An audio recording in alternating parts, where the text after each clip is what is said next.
Hello, this is the Harboring Light. I'm Mary. I give a conservative perspective about the world around me. So feedback is immensely important. Feel free to reach out. Best way to do that is two ways: email, YouTube. As I mentioned, advertisement, when that's all ready, everything's out there, I will give y'all all information about that. Excited about that. All right, so I'm pretty much on all different podcast platforms, so it won't be too hard to find me. But it'd be, I appreciate all the listeners. And then also on YouTube, the listeners, and also it'd be great to like, share, and subscribe with that. I appreciate all of that because that's immense feedback too as well. All right, so getting on to the topic of choice here. Now, this topic is pretty unique. Well, in the sense of this.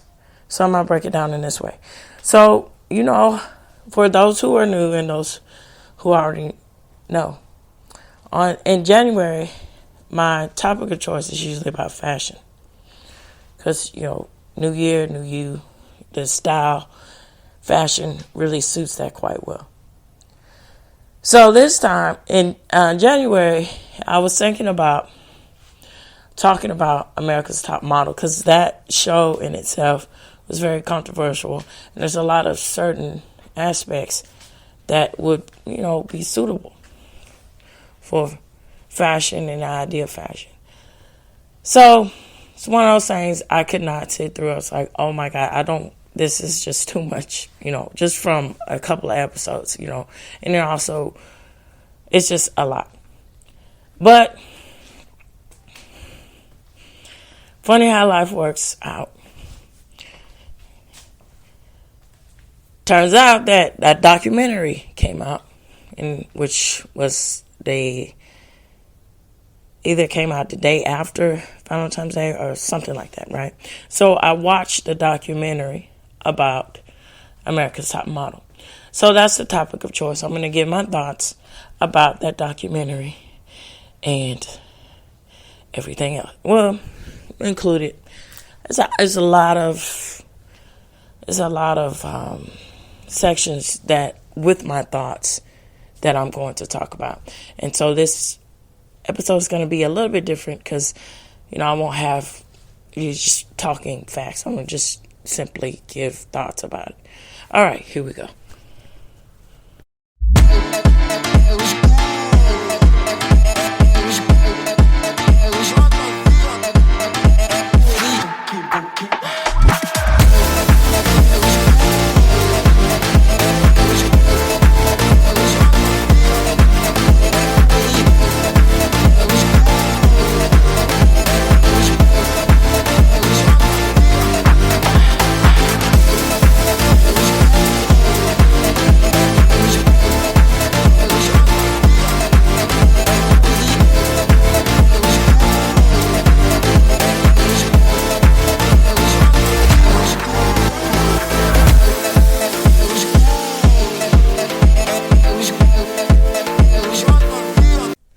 All right, so the America's Next Top Model documentary is in fact entitled Reality Check. So Netflix picked it up. Netflix is, I guess you can say, tries to coin themselves in the fact of being retroactive in when it comes to documentary topics, to be retroactive in a survey about different subject matters. And this time, we're focusing in on America's Next Top Model. Now, this documentary is only 3 episodes. And, it covers a vast section about the influence that America's Next Top Model had. And it's quite interesting because there is a creator on YouTube, Michelle Daniels. She's an influencer, but she does a whole bunch. And if y'all are really interested in fitness, commentary about social commentary, funny canter sort of thing, check her out, Michelle Daniels on YouTube. And so, I saw a feed pop up about this whole thing with Tyra Banks getting her karma back, or, something along the lines of that. And so I was like, okay, I guess I'll watch that later, see what commentary she's talking about. Now, I don't agree with Michelle Daniels on everything. I mean, that's just, if you're a well-adjusted adult, you understand that, people have different nuances. You disagree, and that's fine. But, however, I do find what she says, for the most part, very interesting, because it's very candid, and she does her best to just, speak from an honest perspective here. And so, I saw feeds and clips talking about this. There's actually a documentary about America's Next Top Model. I said, well, okay, so this would be interesting for me to actually watch. So I watched it. And so these are the specifics that I have about that documentary. Now, for one, I've been hearing a lot lately, and it's very unique when you are a person who was living in the time period that this is being addressed. And so, I've been hearing a lot about this whole aspects of, in the early 2000s, it was acceptable to just abash or go deep in and just be hurtful and manipulative to women, right? And so this is referring to, there's a particular documentary that's going on about Paris Hilton, and people giving commentary about that. And so this is resurfacing again here in this documentary. Now, here's what's so problematic about that, and here's what's so problematic about the cultural landscape in which we're living in today. You cannot go back and say, hey, I mean, it's fine, that's your opinion, but it's far better, I think, to just respect the time for what it was, right? Now, look at it today. When other generations look back at this generation, what would they say? For me, from my point of view, I think it's baffling, because there's a lot of people giving a pedestal to where,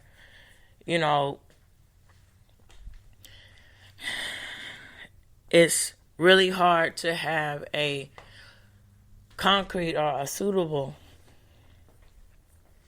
cultural landscape of ideas when so many things get pushed on another, goalposts keeps getting pushed because of getting honest criticism. Well, maybe you should think this way, right? And that was seeped in heavily in a lot of the commentary that was in this documentary. And it was this whole thing where they were talking about 2020, in the midst of the COVID epidemic. And so it was this whole thing where, it was a resurgence of old shows, and America's Top Model was one of them, people watching all these things. And so, people having, I like this, I like that, and da-da-da about it. But the problematic aspects that were talked about and covered in the documentary was quite interesting to me. Now,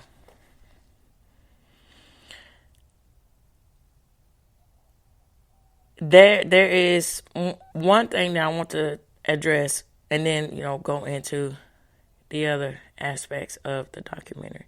So, in the particular series, there was one season where it was suitable. No, it was part of the photo shoot here, where the models had to change ethnicities, right? So, like, I see it from this point of view here. It's one of two things. Most people don't really get that aspect of the modeling industry, particularly when it comes to issues like this. For the most part, they're actors, but they're just, pushing product. But for the most part, they're supposed to be portraying an idea. So that's one thing that is unfortunate and shows some ignorance when it's not really should be looked at like that. But it's another thing also on top of that, where if you say that you don't want, specifically I'm addressing Tyra Banks. If she says that she wants to have the perspective of ethnicities to be saw in a different light, do that. Don't just, cheap out or do this whole thing where we're going to just rely on a particular narrative and just go with it, even though I said one thing, but I'm going to do another. And that was the issue a lot with her in her show. It was, I'm saying I want to be the change, but yet I'm going to put you through it. All of you, essentially through hell. And then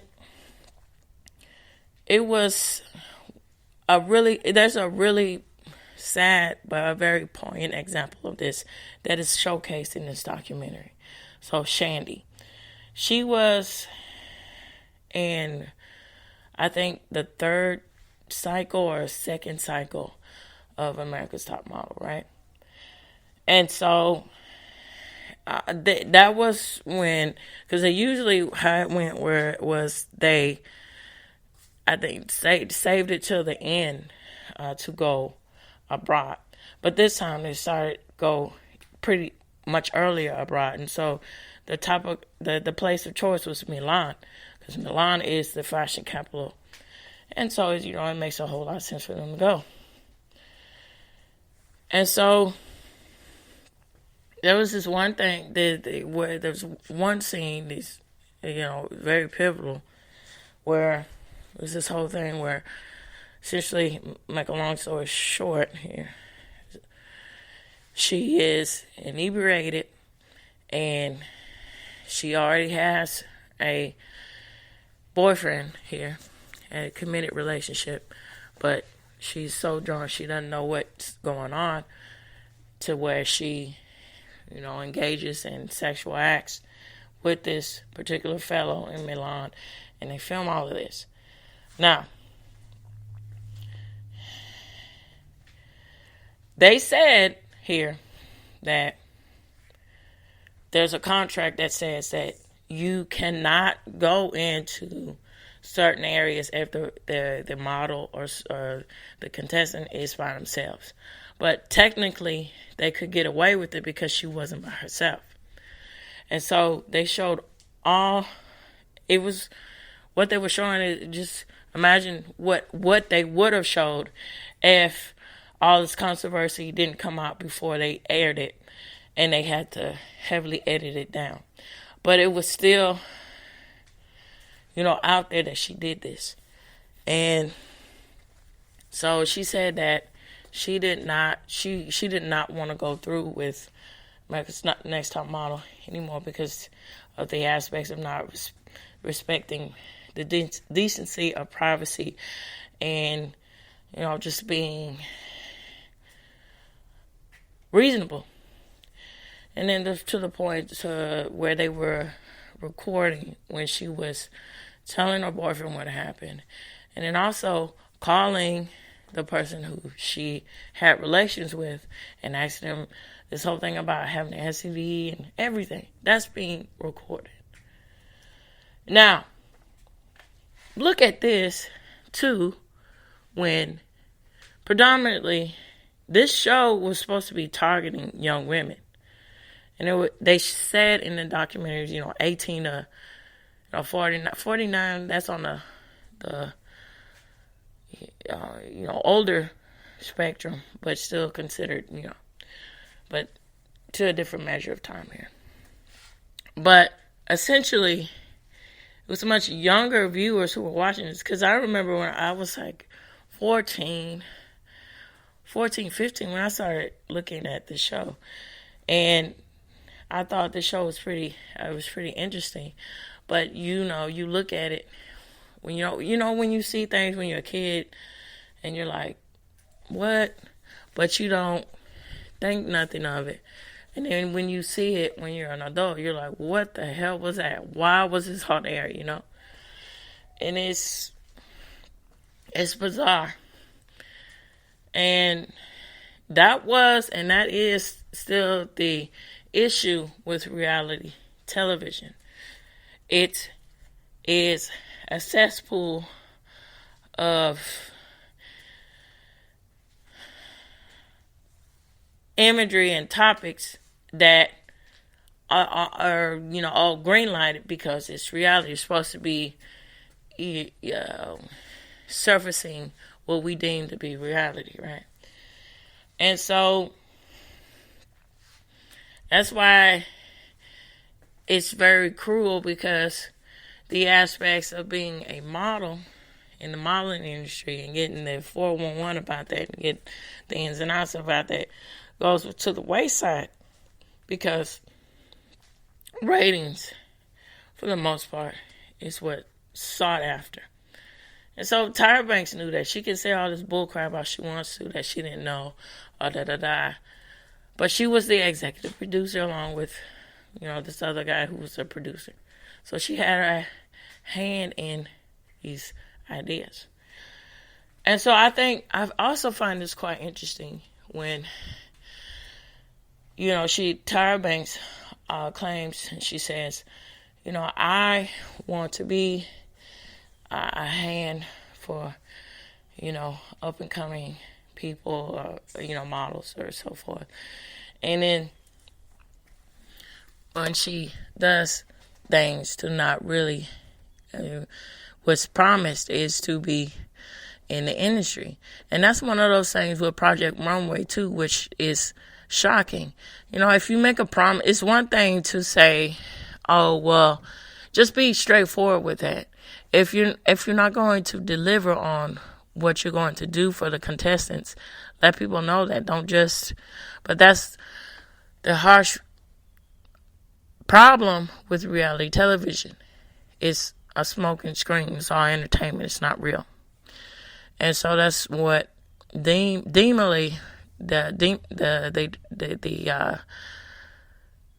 focal point is with not a lot of people who get into the wanting to be contestants or, what have you, on these reality show understand. That's very unfortunate, because they only see here, which is quite normal, makes sense, especially when you're very young and impressionable and you want a certain goal and aspiration for yourself, and you don't have reliable adults or reliable support system to say, well, maybe you should consider this route or go this way, consider the alternatives. So there's that. And that's my point of view that I have about it too. And there's another point of view that I also have about the aspects of the way models are seen in our society, particularly when it started to research about the aspects of models when we get in the 90s and then we go on into the 2000s. So at the time in the early 2000s, it was still prevalent, which I don't see anything wrong about that, wanting to be thin. But that's an aspect of where's the health line here with your thinness. So it was still pushed with, this heroin chic sort of mystique of a waif thin sort of look, right? And so, it was this whole aspect of crossing into having different body types when it comes to models. So that in itself is something to look at also. So this is what I have about the point of view about models and the aspects of that. So I look at it, and it's a very poignant There was some years ago, there was this particular fellow, very extraordinary man. He happened to be handicapped, but he didn't use that as a crutch. He really didn't. He had no legs. He had he didn't have that, and he was very honest about the aspects of how, at one point when he was much younger, a kid, he wanted to end his life because it was so hard trying to live, trying to find a normal life, when you don't have legs. And so, he was lucky that he had a family that really loved him, and he had a support system, he had all these things. And so he processed all of that, and he was able to build up a successful career for himself. I think he was a very successful photographer, and he's Australian, And so he understood the aspects about the modeling industry. This was his point of view about it. He said that, he looks at models as if they're athletes, right? And so he's already in now. And so the aspects of models and their fitness should be thought of in that light. And so, that's something to really consider when we think about the fashion industry. Yes, it was being pushed, particularly, when we look at America's Top Model by the aspects of being, thin, waist thin, and this kind of thing. But on the other hand, Tyra Banks was saying this whole thing and getting on the soapbox of saying, I want to change that. Well, okay, if you actually want to do that, don't do this backhanded stuff where you're saying, I want to be the change, but you're still doing very snide and manipulative, saying very snide, and making sure that it is put in the greenlit to be broadcast about these young girls and their bodies. So there was a particular contestant in the first cycle who she was walking the runway, practicing with Jay, the styling, the runway coach here. And then when she turned around, she said, she said it's not remark, particularly saying that she has a big butt, or big hips, wide looking, right? Why are you saying things like that if you say that you want to be the change about how models are seen and thought of in the modeling industry? Also, there's something to be said about the aspects of, saying, plus size models, whatever, stuff. There's a nuance to that.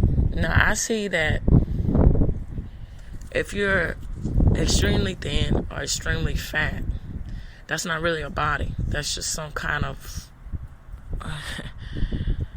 to extremity to where a person who really has, who is fit, toned, and, but shapely in the right way where it's not,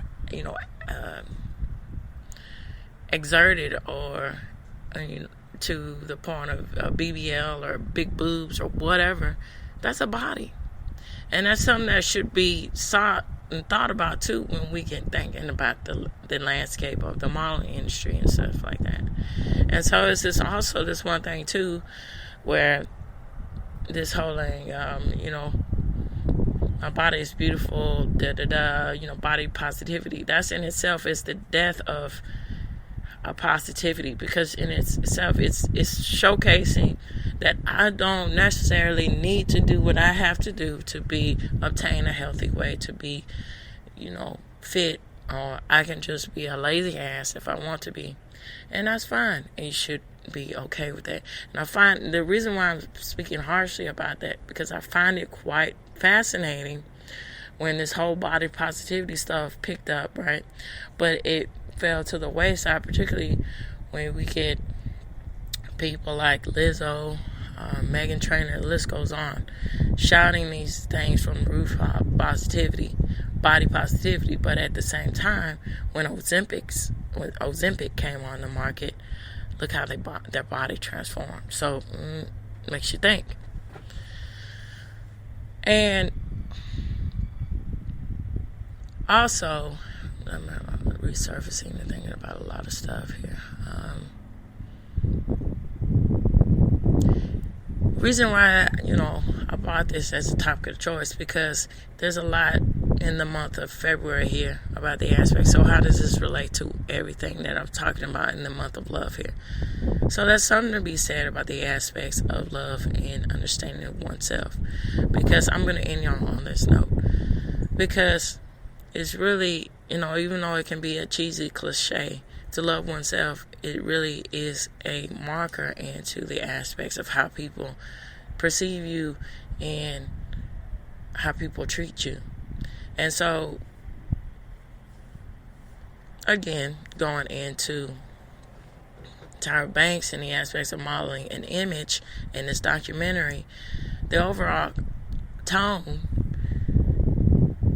that come across is, what do you do and what are the stakes to manipulate when somebody in the most part is telling you you're not enough, but they want to say that, give this whole speech about, I want to change the industry.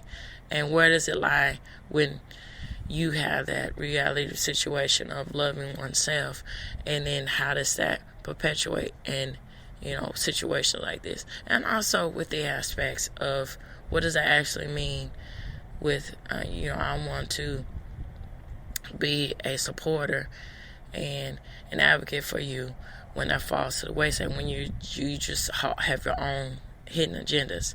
And then another thing to add on to before I close out here, a model like Cindy Crawford and then Janice Dickinson. Now Janice Dickinson and Tyra Banks, it says a lot about their character too, honestly.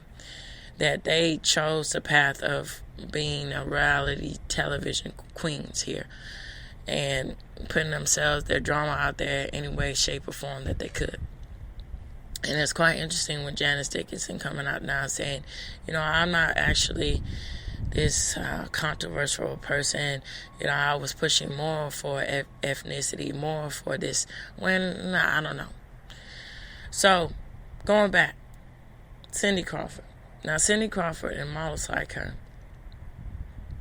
they took a different route, and they saw in the aspects of, which is realistically what a models are, right? They're business savvy women, right? And so she could have easily, had herself, she had a lucrative career, and she had, being in movies and stuff like that.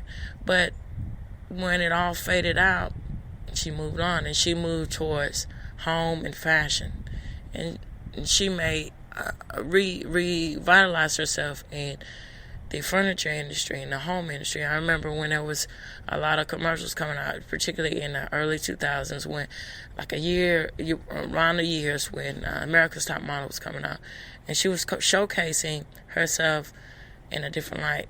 And she also showcased herself in the aspects of infomercials with, skin care cream and stuff. But she read the writing on the wall, and she said, well, okay,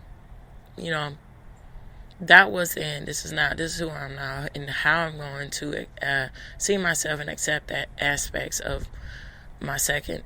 Well, I wouldn't say second chapter, but the other chapter in my life now. And there's something to be said about that.